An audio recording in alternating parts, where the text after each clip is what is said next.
Maravilhosos. Então vamos à nossa aula 17 da apostila 3, aula de densidade gasosa, uma aula bem interessante, maravilhosa. Então, vamos calcular a densidade absoluta. A densidade absoluta também é chamada de massa específica. O que é a densidade absoluta? Maravilhoso. A densidade absoluta de um gás é direto a divisão da massa desse gás pelo volume que ele ocupa. Então, densidade ou massa específica, densidade absoluta ou massa específica, a mesma coisa. A nossa unidade de massa mais usada é grama, a unidade de volume mais usada é litro aqui na química. Então, se o cara te der massa e volume, a massa do gás e o volume que ele ocupa, é só aplicar direto a formulinha da densidade para calcular a densidade absoluta. Agora, eu posso calcular a densidade numa dada pressão e temperatura.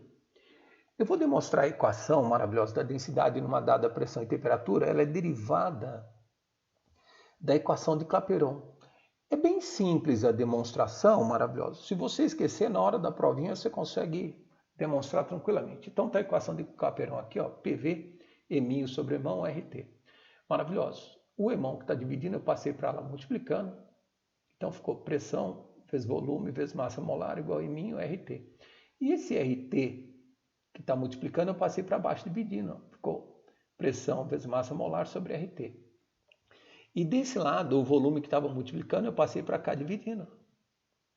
Então, ficou desse lado, ficou massa sobre volume, do outro lado, Pmol sobre RT.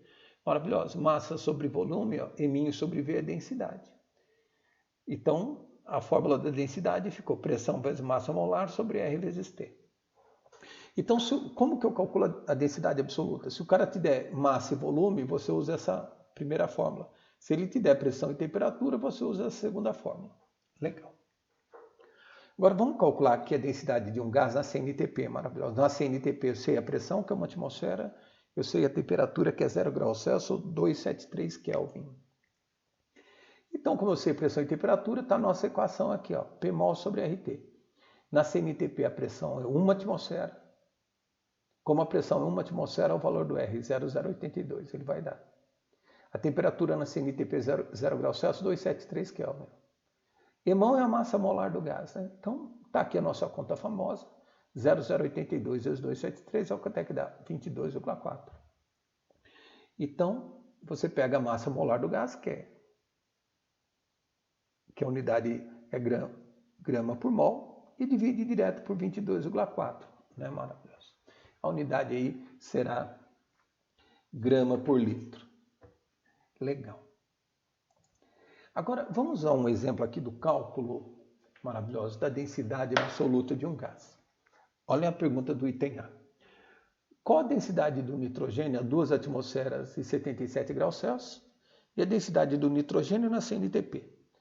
Maravilhoso. Como o cara deu pressão e temperatura, estamos aqui na nossa fórmula da densidade associada à pressão e temperatura. Vamos lá. A pressão, ele deu 2 atmosferas. M é a massa molar do nitrogênio. Tome cuidado, maravilhoso. A massa molar do nitrogênio não é 14, nitrogênio é N2. 2 vezes 14 é 28. Isso é um erro bem comum. Então, a pressão 2 atmosferas, a massa molar do nitrogênio, que é N2, é 28. Como a pressão está atmosfera, ele vai dar esse R no exercício, que é 0,082. E a temperatura 77 graus Celsius, passei para Kelvin, 273. Então, aqui ficou 2 vezes 28, que é 56. Aqui embaixo, essa continha dá 28,7. Maravilhoso. 56 por 28 dá 2. Esse número é um pouquinho maior que 28. Então, essa conta vai dar um pouquinho menor que 2. Um número um pouquinho menor que 2 é 1,9. Né? Você já poderia, só por 1,9 já seria suficiente. A unidade de massa aqui, então, é grama, a unidade de volume é litro. São as unidades mais usadas, né? Maravilhoso. Só quando você usa a constante do sistema internacional lá, que sai em Pascal, volume em metro cúbico. Aqui a unidade mais usada é grama por litro, fique tranquilo. Agora eu quero a densidade do gás na CNTP, maravilhoso. Vamos lá. A pressão na CNTP é 1 atmosfera.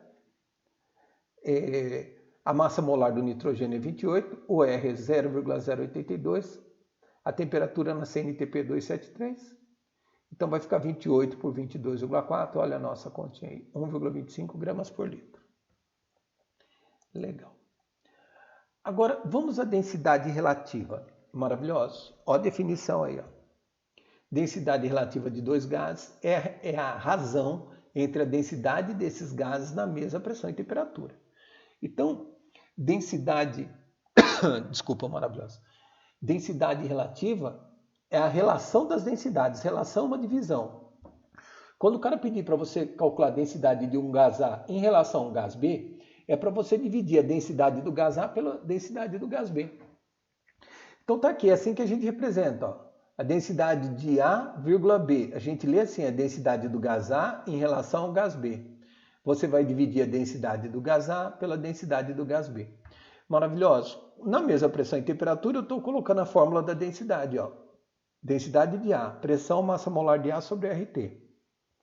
Densidade de B, pressão massa molar de B sobre RT. Ó. Vamos cortar as variáveis iguais, ó, corta P com P, T com T, corta R com R. O que sobrou lá em cima? Massa de A, embaixo, massa de B. Maravilhoso. Então, cuidado com essa informação.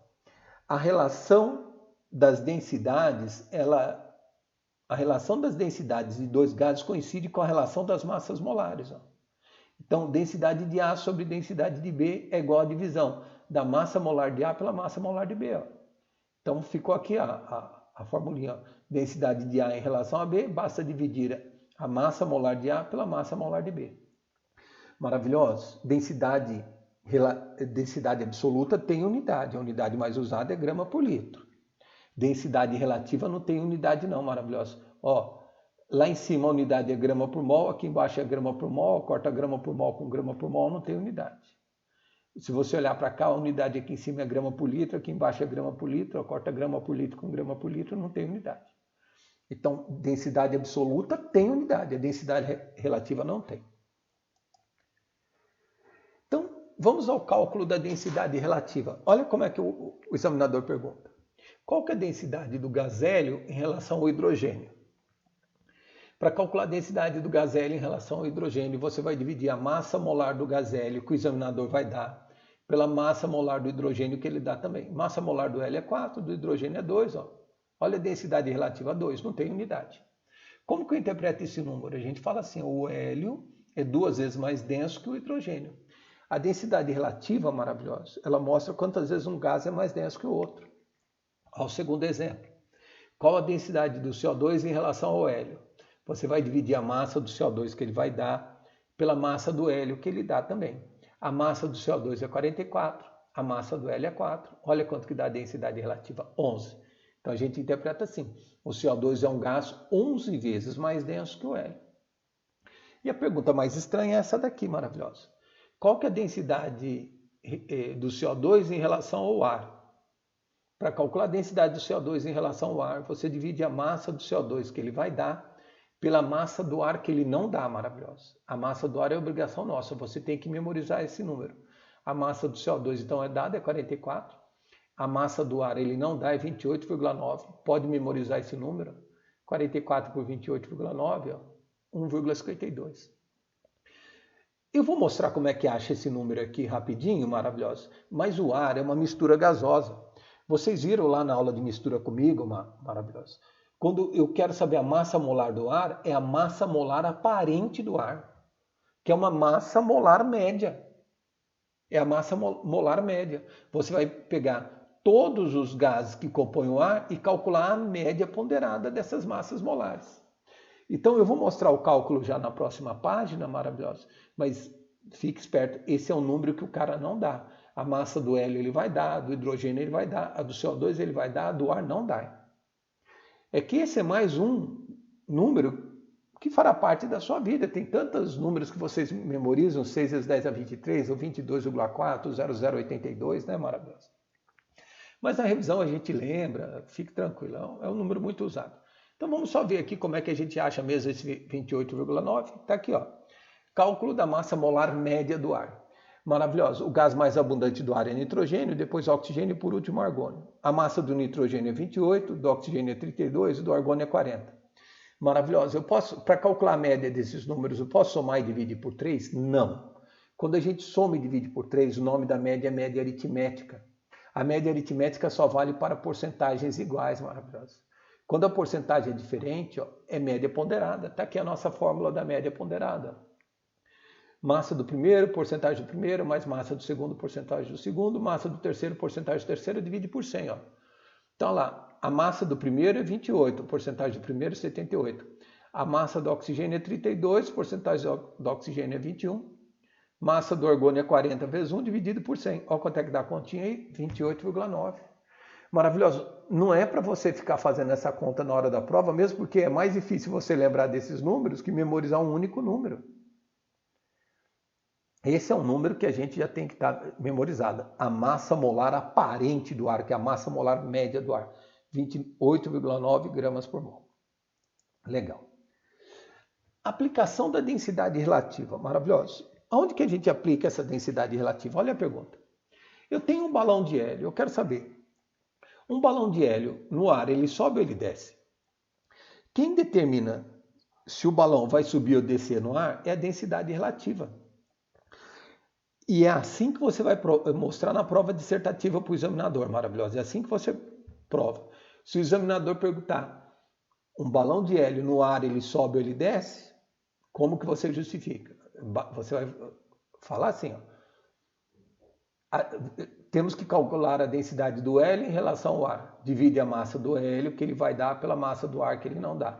A massa do hélio é 4, a massa do ar é 28,9.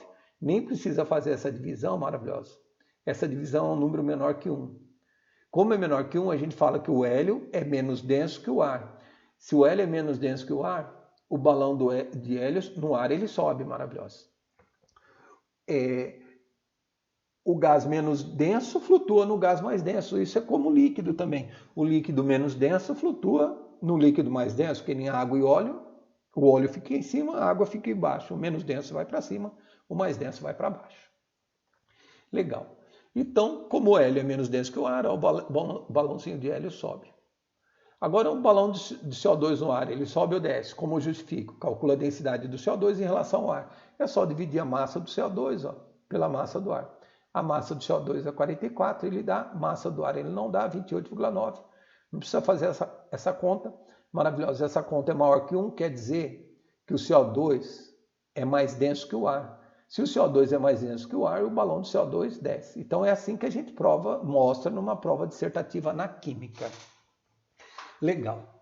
Agora eu fiz o desenho aqui do lado, maravilhoso, que eu posso transportar gases em tubo de ensaio. Eu posso transportar um gás com tubo de ensaio com a boca para baixo, ou transportar um gás com tubo de ensaio com a boca para cima. Que é um exercício que está na apostila, eu só estou chamando a ideia aqui. Maravilhoso. Como o hélio ele é menos denso que o ar, ele tem a tendência a subir, para transportar o hélio, tem que ser o tubo de ensaio com a boca para baixo, que ele vai ficar comprimindo o fundo do tubo de ensaio. Agora o CO2, que é mais denso que o ar, se o gás é mais denso que o ar, você utiliza o tubo de ensaio com a boca para cima, porque assim o CO2 fica comprimindo o tubo de ensaio, o fundo do tubo de ensaio. Legal. Então, gases mais leves que o ar, você transporta com o tubo de ensaio com a boca para baixo. Gases mais pesados que o ar, tubo de ensaio com a boca para cima. Tá aí. Agora, maravilhoso, densidade de gás seco e densidade de gás úmido. Esse é um assunto que não tem nem na apostilinha de vocês, maravilhoso. Mas eu coloquei aqui, desculpa, Maravilha, é importante, porque tem alguns exercícios que ficam alguns anos fora no vestibular, depois eles voltam. Tanto que eu falei ano passado com a turma, eu falei, turma, eu vou passar para vocês esse exercício também, eu falei, calcule a espessura da película de prata que se deposita em um espelho de prata. Vocês terão esse exercício comigo. Mas há muitos anos não caiu. Eu fiz esse comentário com a turma e ano passado caiu. Então é assim. O exercício ele fica um tempo fora do vestibular, depois ele volta. Deixa eu comentar essa densidade de gás seco e densidade de gás úmido. Porque às vezes o gás seco é mais denso que o gás úmido, às vezes o gás úmido é mais denso que o gás seco. Então, deixa eu ler o texto aqui. O texto é confuso, a hora que eu explicar aqui fica mais claro. Mas está aqui, A densidade de um gás A seco será menor que do gás A úmido, no caso de a massa molecular de A ser menor que a massa molecular da água, ou seja, a massa de ar vai ser menor que 18. a densidade do gás A seco será maior que a densidade do gás A úmido, no caso de a massa molecular de A ser maior que a da água. Então, o cara explicou aí. Deixa eu dar a explicação aqui embaixo para ficar mais claro. Maravilhoso. Eu peguei 2 recipientes aqui de mesmo volume. Esse primeiro recipiente eu tenho metano seco, é só CH4 lá dentro. E aqui embaixo é metano úmido, é metano com água. O volume dos 2 recipientes é o mesmo, a pressão é a mesma, a temperatura é a mesma. Então, maravilhosos, o negócio é o seguinte, aqui é a hipótese de Avogadro. Vamos lembrar da hipótese de Avogadro. O Avogadro falou o seguinte, olha o enunciado da hipótese de Avogadro. Ele falou assim, volumes iguais de gases quaisquer, submetidos às mesmas condições de pressão e temperatura, têm o mesmo número de mols ou o mesmo número de moléculas. Maravilhosos. São as 4 variáveis da equação de Clapeyron. Pressão, volume, número de mols e temperatura. Se 3 variáveis são iguais, a quarta tem que ser igual também. A pressão é a mesma, o volume é o mesmo, a temperatura é a mesma, o número de mols tem que ser o mesmo. Maravilhoso. Então, o número de mols que eu tenho nesse recipiente é o mesmo número de mols que eu tenho nesse recipiente. Só tem um problema. A massa não é a mesma. Maravilhoso. 1 mol de água tem 18 gramas. 1 mol de CO2 é 44 gramas. O número de moléculas é o mesmo. A massa é diferente. E o que determina a massa, maravilhosa, é a massa molar da mistura. Então, quando você vai comparar a densidade de um gás, que é a fórmula que a gente acabou de ver, a densidade de um gás A em relação ao gás B divide a massa molar de A pela massa molar de B. Então, para você saber se um gás é mais denso que o outro, você tem que calcular a massa molar. No caso, a massa molar é uma média. Eu estou pegando aqui, eu estou admitindo que eu tenho 50% de metano e 50% de água. Se eu somar e dividir por 2 aqui, maravilhoso, a média, ó, somando e dividido por 2, a soma dá 34 dividido por 2, a massa molar média dessa mistura dá 17. Se eu somar aqui e dividir por 2, ó, se eu calcular a média, dá 32 por 2 é 16. Então, a massa molar dessa mistura do metano úmido é maior que a massa molar do metano seco, ou seja, a densidade do metano úmido é maior que a densidade do metano seco. Ó. A densidade do metano seco, então, é menor que a densidade do metano úmido. Por quê, maravilhoso? Aqui na primeira situação, eu tinha moléculas leves. Na situação de baixo, eu troquei algumas moléculas leves por moléculas mais pesadas. Então, a massa molar média da mistura aumenta. Então, se você troca molécula leve por molécula pesada, a massa molar da mistura aumenta. Então, aqui fica mais denso. Agora, olha aqui do lado. Eu quero saber, ar seco e ar úmido, quem que é mais denso? Maravilhoso. Se eu fizer a média aqui, ó, quem determina se um gás é mais denso que o outro é a massa molar. Se eu fizer a média desses números aqui, dá 28,9. Soma e dividir por 2 dá 28,9. Aqui embaixo, eu troquei algumas moléculas de ar que eram pesadas por molécula de água, que é mais leve.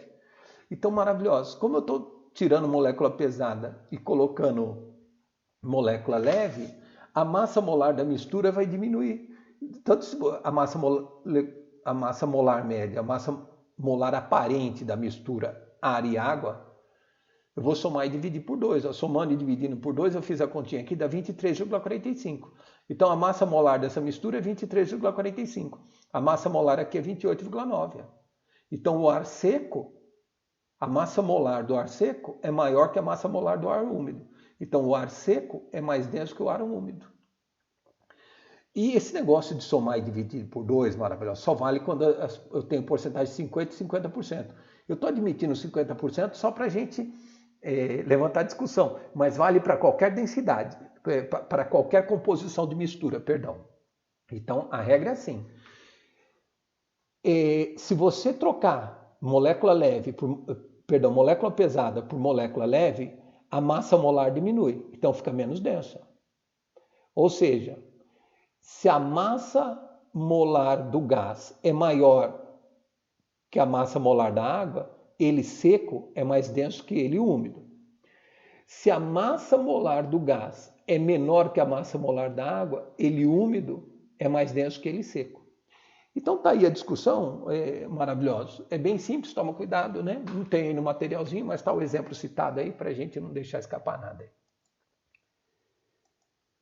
Vamos falar agora, antes de ir para os exercícios maravilhosos, deixa eu falar com vocês da inversão térmica, que tem tudo a ver com a nossa aula de densidade dos gases. Olha a definiçãozinha aqui, ó, de inversão térmica.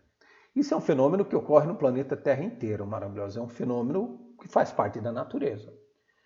A inversão térmica é uma condição meteorológica que ocorre quando uma camada de ar quente se sobrepõe a uma camada de ar frio. Isso sempre aconteceu na natureza. Por que é um problema para os dias atuais? Maravilhoso, o grande problema são nas grandes cidades, que a gente tem concentração de poluente. Na inversão térmica, eu tenho uma maior concentração de poluentes que provoca problema respiratório na população. Então, deixa eu mostrar o que acontece. Ó, eu estou analisando aqui, maravilhoso, a fórmula da densidade. A densidade é P-mol sobre RT. Se eu aumentar a temperatura é uma variável que está aqui na parte de baixo da minha fração, maravilhosa. Se eu aumentar a temperatura, quando eu aumento o número que está embaixo da minha fração, a divisão como um todo diminui. Então, quando você aumenta a temperatura, a densidade diminui. O que eu quero concluir com vocês? Eu quero concluir que o ar quente, maravilhoso, ele é menos denso que o ar frio. Por isso que um balão de ar quente ele sobe. O balão de ar quente ele sobe porque o ar quente é menos denso. Então a tendência natural é do menos denso subir. Então olha o que acontece aqui, ó. Vamos ao verão.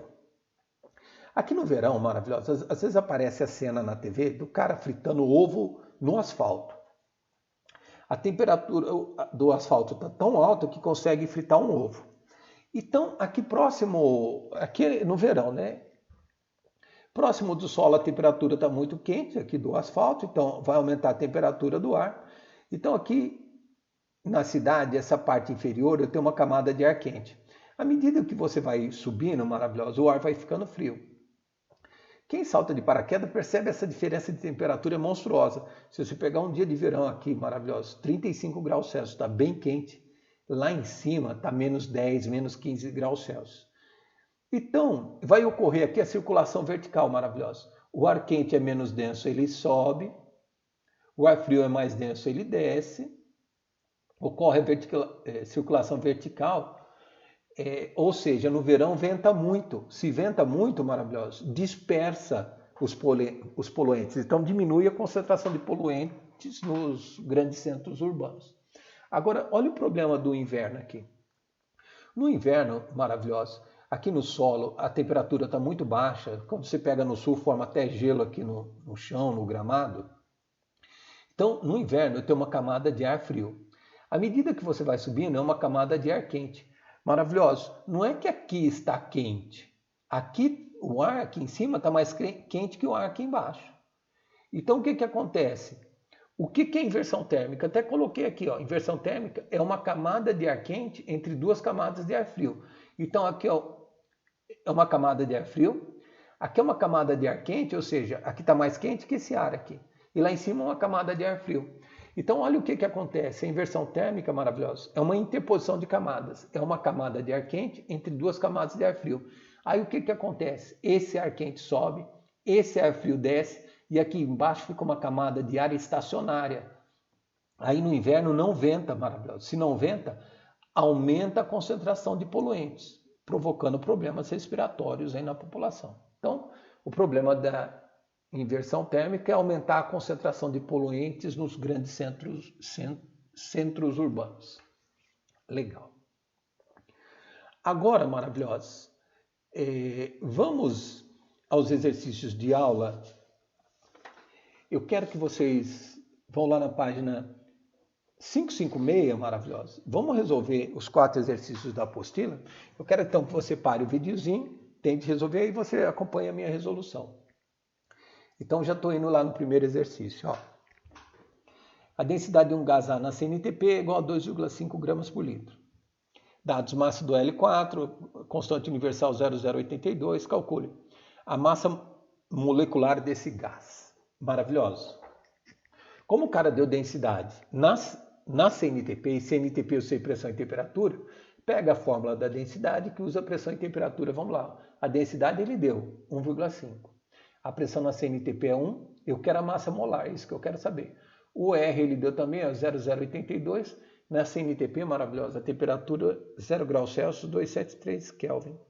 Essa conta famosa é 22,4, que eu passei para lá multiplicando, né? Então a massa molar ficou 2,5 vezes 22,4, que dá 56 gramas por mol. Maravilhoso. Isso daqui é massa molar, a unidade é gramas por mol. O que o cara está perguntando no item A é massa molecular. Olha a resposta aqui. A massa molecular é 56 U. Então falou massa molar, 56 gramas por mol. Massa molecular, 56 U. O número é o mesmo, só muda a unidade. Então a resposta do item A está aqui, ó, 56 U. Item B. A densidade desse gás a 273 graus Celsius e 2 atmosferas. Deu pressão e temperatura, está aqui, ó, Pmol sobre RT. A pressão é 2, a massa molar desse gás a gente achou, está aqui, ó, 56. O R é 0,082. Essa é uma pergunta sacana, maravilhosa. No meio da prova, o aluno está cansado. Ele olha, nossa, o examinador já deu 273. Aquilo é 273 graus Celsius. Tem que passar para Kelvin, ó. Dá 546 Kelvin. Aí eu simplifiquei aqui por 2 dá 1, maravilhoso. Aqui por 2 dá 273. Então ficou 0,082 vezes 273 é o quanto é que dá? 22,4. 56 por 22,4, 2,5 a unidade é gramas por litro. A nossa unidade de massa é grama, porque a massa molar é grama por mol, e a nossa unidade de volume aí é litro, né? Quando usa esse Rzinho, a unidade é litro, está lá no textinho, a unidade do R. Legal. Item C. A densidade desse gás em relação ao hélio. Agora é densidade relativa. A densidade do gás em relação ao hélio, você vai dividir a massa do gás pela massa do hélio. A massa do gás a gente achou, está aqui, ó, 56. A massa do hélio é 4, 56 por 4, está aí, ó. Densidade relativa é 14, então fique atento. Quando fala densidade de um gás em relação ao hélio, não tem unidade, é densidade relativa. A densidade absoluta tem, maravilhoso, fique atento. E tem D aqui, né, maravilhoso. A densidade desse gás em relação ao ar. A densidade do gás em relação ao ar, você divide a massa molar do gás, que a gente achou, pela massa molar do ar que ele não deu, hein? Isso é uma questão de vestibular, maravilhoso. A massa molar do ar a gente achou 56, do gás, perdão.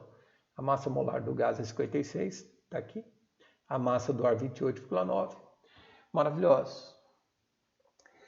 Se aqui fosse 28, essa divisão daria 2. Ó. Se fosse 56 por 28, daria 2.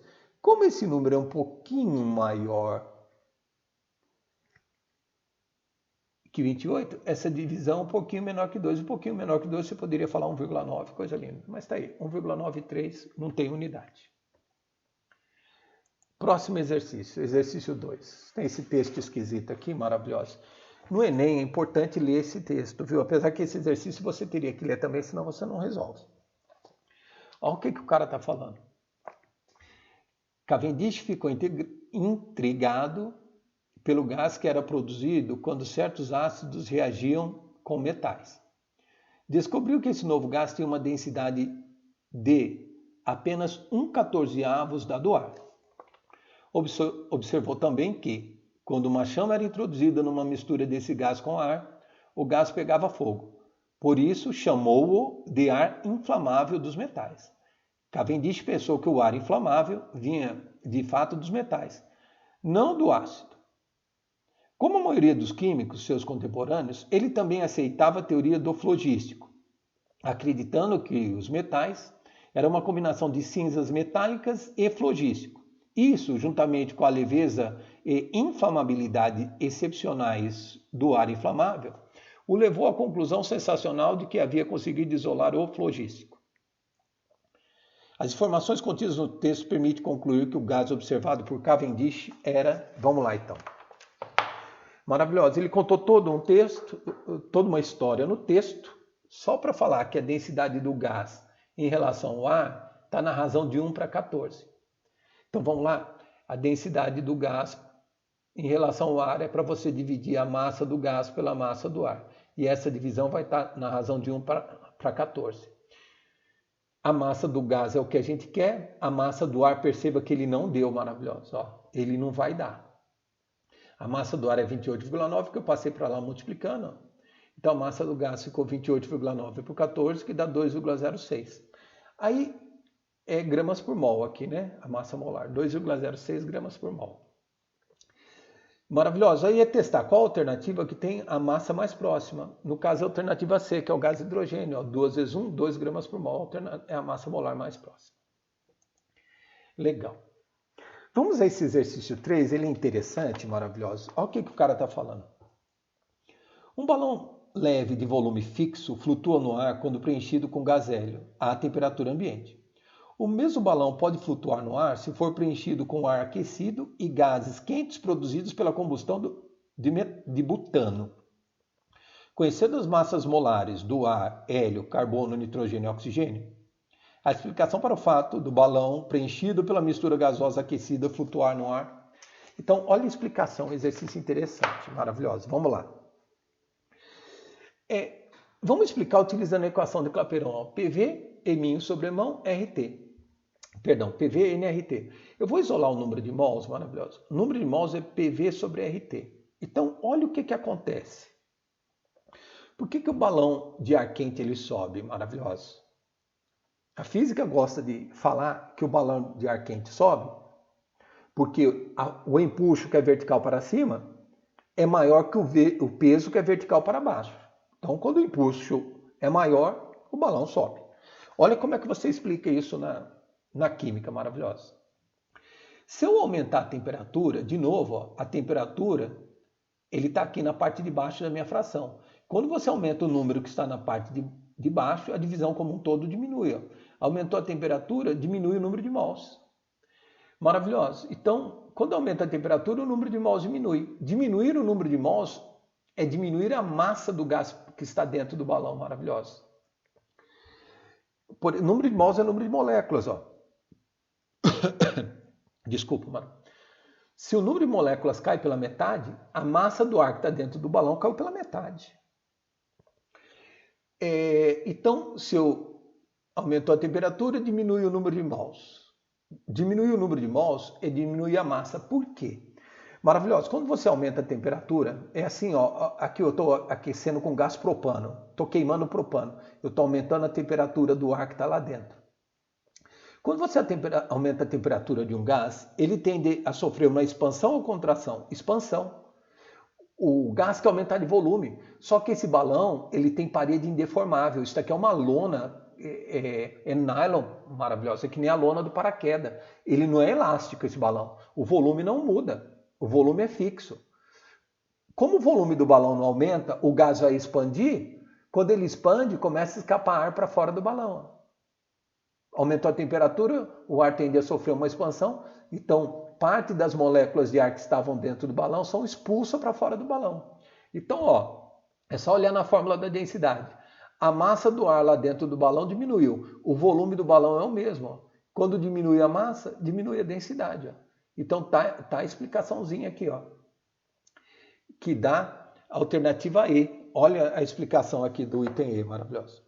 Como os gases no interior do balão estão bem mais quentes que o ar que o circunda, ocorre uma diminuição do número total de mols dos gases nele contido, tornando o balão menos denso que o ar. Então está a explicação. O balão fica menos denso, ele vai subir. Então, alternativa E. E o exercício 4, maravilhoso, exercício da FUVEST, o cara está falando aí. Deseja-se preparar e recolher gases metano, amônio e cloro. As figuras 1, 2 e 3 mostram os dispositivos de recolhimento de gases em tubos de ensaio.